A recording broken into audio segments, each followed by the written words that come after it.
wabarakatuh. Waalaikumsalam warahmatullahi wabarakatuh. Selamat malam teman-teman. Selamat malam. Malam, Pak. Baik. Baik. Sebelum kita memulai pelajaran pada malam hari ini, lebih baiknya kita mulai dengan bacaan surat Al-Fatihah. Semoga awal hingga akhir nanti pelajaran bisa berjalan dengan lancar. Amin. Al-Fatihah. A'udzubillahi minasyaitonir rajim. Bismillahirrahmanirrahim. Alhamdulillahirabbil alamin. Arrahmanirrahim. Maliki yaumiddin. Iyyaka na'budu wa iyyaka nasta'in. Ihdinas siratal mustaqim. Siratal ladzina an'amta 'alaihim ghairil maghdubi 'alaihim waladdallin. Amin. Marilah kita mulai pelajaran. Di sini kita akan membahas tentang syarat-syarat sah sholat fardu.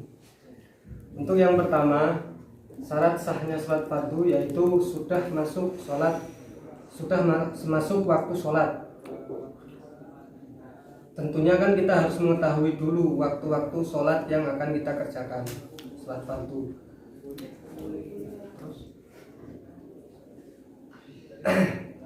Saya baca dulu. Tidak seperti sholat sunnah, sholat fardu sudah ditentukan waktunya. Subuh di waktu pagi, zuhur di waktu tengah hari, asar di waktu senja hari, maghrib dilakukan petang, isya di malam hari. 5 waktu sholat fardu juga memiliki rakaat masing-masing yang harus Anda jalankan. Kemudian syarat yang kedua yaitu suci dari hadas besar dan hadas kecil. Hadas besar disucikan dengan mandi besar, hadas kecil bisa disucikan dengan berwudu.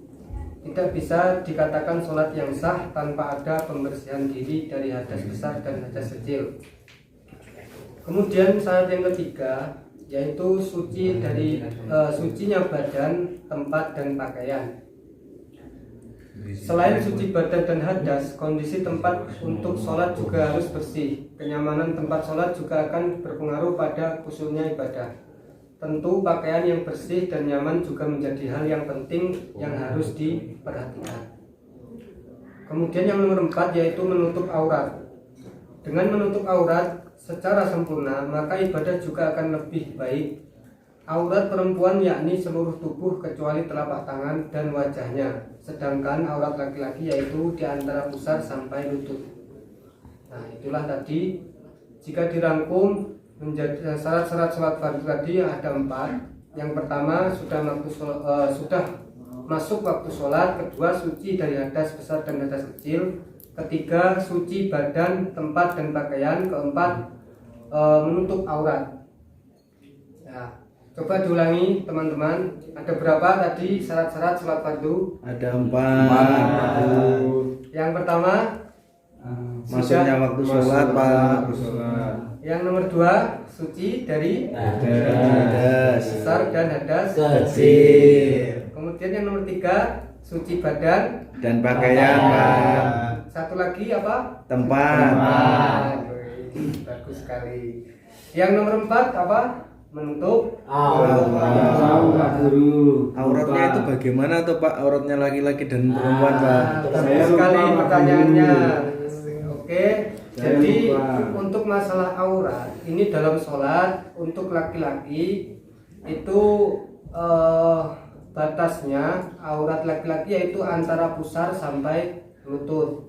Dan untuk yang perempuan yaitu seluruh tubuh kecuali telapak tangan dan wajahnya. Oke. Kalau orang banci, Pak, itu sama laki-laki apa perempuan, Pak? Nah, masuknya itu, Pak. Kalau orang banci, banci ini tadi kan istilah banci ini kan beda dengan apa ya? Kalau kita lihat realita, banci itu kan masih laki-laki. Iya toh, banci yang ada sekarang di Indonesia loh. Kata-kata banci itu kan laki-laki yang berperilaku ataupun memakai pakaian seperti perempuan. Tapi kan sebenarnya dia laki-laki. Berarti Jadi dia ya itu tetap- sama laki-laki Pak auratnya Iya, Pak. tetap dia akan dihukumi seperti laki-laki. Oh ya Pak, saya belum paham tadi Pak. Ya, terima kasih. Pertanyaannya sangat bagus sekali. Kemudian ada yang mau tanya lagi tentang masalah syarat-syarat sah sholat ini nanti? Tapi nang Surabaya kok iso.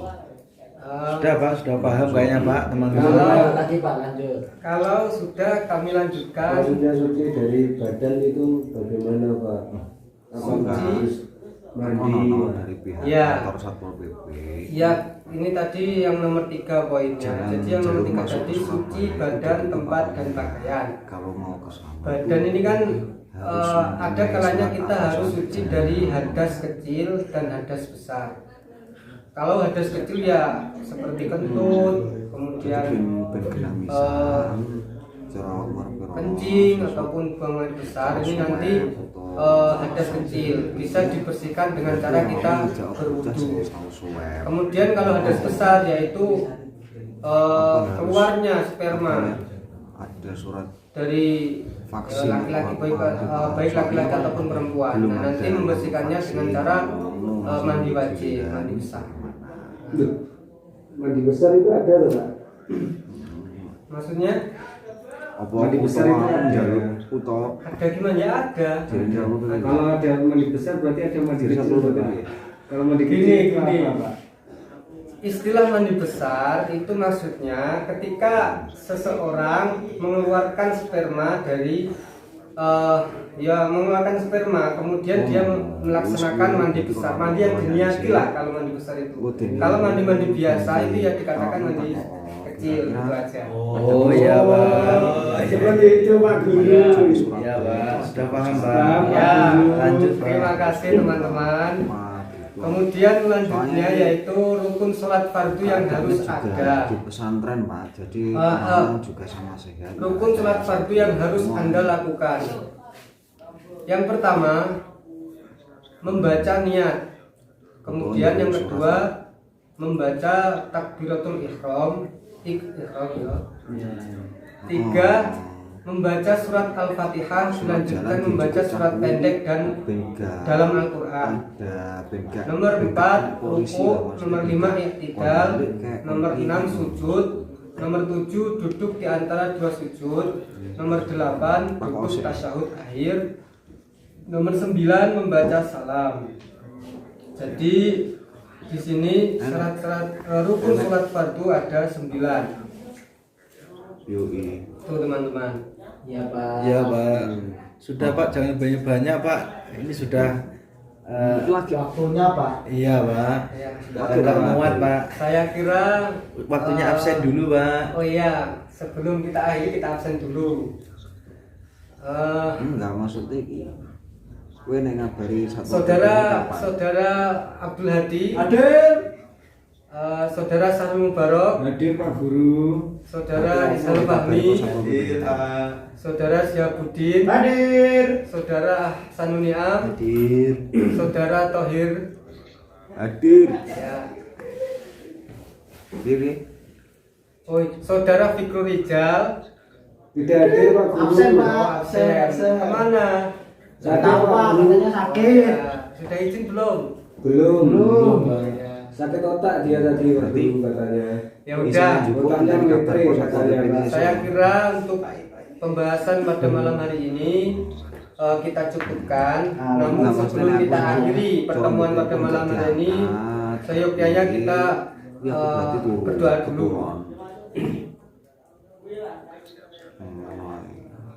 Marilah kita ucapkan Alhamdulillah. Alhamdulillah. Semoga ilmu yang kita dapatkan dapat bermanfaat. Amin. Dari kami banyak kesalahan, mohon maaf yang sebesar-besarnya. Ihdinas siratal mustaqim. Assalamualaikum warahmatullahi wabarakatuh. Waalaikumsalam warahmatullahi wabarakatuh.